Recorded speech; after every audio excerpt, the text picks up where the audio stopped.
ଥରେ ଜଣେ କୁନି ଭକ୍ତ ମହାପ୍ରଭୁ ଶ୍ରୀ ଜଗନ୍ନାଥଙ୍କ ରଥଯାତ୍ରା ଦେଖିବାକୁ ଯାଇଥିଲା। ତାଙ୍କର ମହାପ୍ରଭୁଙ୍କ ସହିତ ସାକ୍ଷାତ ହୋଇଗଲା। ତାପରେ ସେ ତତକ୍ଷଣାତ୍ ମହାପ୍ରଭୁଙ୍କୁ ପଚାରିଲେ, ହେ ମହାପ୍ରଭୁ, ମୁଁ ଜଣେ ସାଧାରଣ ଭକ୍ତ। ମୋର ଆପଣଙ୍କୁ ଏକ ପ୍ରଶ୍ନ ଅଛି, ଦୟାକରି ସତ କଥା କହିବେ।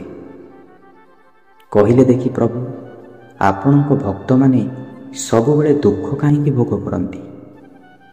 ମହାପ୍ରଭୁ ଜଗନ୍ନାଥ କହିଲେ, ହେ ପୁତ୍ର, ଦୁଃଖ କେବଳ ଦଣ୍ଡ ନୁହେଁ, ଦୁଃଖ ହେଉଛି ଏକ ଶିକ୍ଷା, ଯାହାକି ମନୁଷ୍ୟର ଅନ୍ତର ଆତ୍ମାକୁ ପବିତ୍ର କରିଥାଏ ଆଉ ମନୁଷ୍ୟକୁ ଆତ୍ମଶକ୍ତି ପ୍ରଦାନ କରି ମୋର ନିକଟତର କରାଇଥାଏ।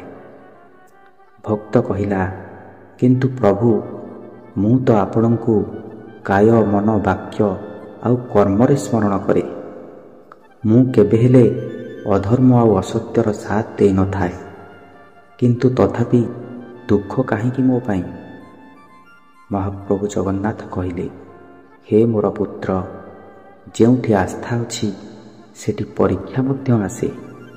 ମୁଁ ଯାହାକୁ ଅଧିକ ଭଲ ପାଏ ତାକୁ ଅଧିକ ଧୈର୍ଯ୍ୟଶୀଳ, ଧର୍ମଶୀଳ ଆଉ ଶକ୍ତିଶାଳୀ କରି ଗଢ଼ିଥାଏ, ଯାହାଦ୍ୱାରା କି ସେ ମୋର ସ୍ୱରୂପ ବିଷୟରେ ସମ୍ପୂର୍ଣ୍ଣ ଜ୍ଞାନ ପ୍ରାପ୍ତ କରିପାରିବ ଆଉ ସଂସାରରେ ସତ୍ୟ ଓ ଧର୍ମ ପ୍ରତିଷ୍ଠାରେ ସହାୟକ ହୋଇପାରିବ।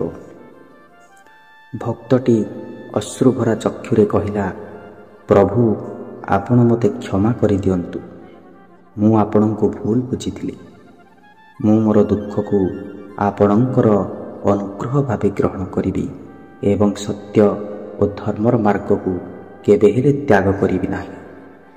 ମହାପ୍ରଭୁ ଜଗନ୍ନାଥ ସ୍ନେହରେ ହସିକିରି କହିଲେ, ବତ୍ସ, ତୁମେ ମୋ ଉପରେ ସର୍ବଦା ବିଶ୍ୱାସ ରଖ।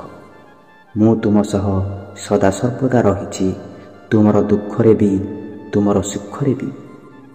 ଏହାପରେ ହଠାତ୍ ଛୋଟ ପିଲାଟିର ନିଦ ଭାଙ୍ଗି ଯାଇଥିଲା ଆଉ ସେ ତାର ମାଆକୁ ପଚାରୁଥିଲା, ମା, ଆମେ ରଥଯାତ୍ରା ଦେଖିବାକୁ ଯିବାନି କି?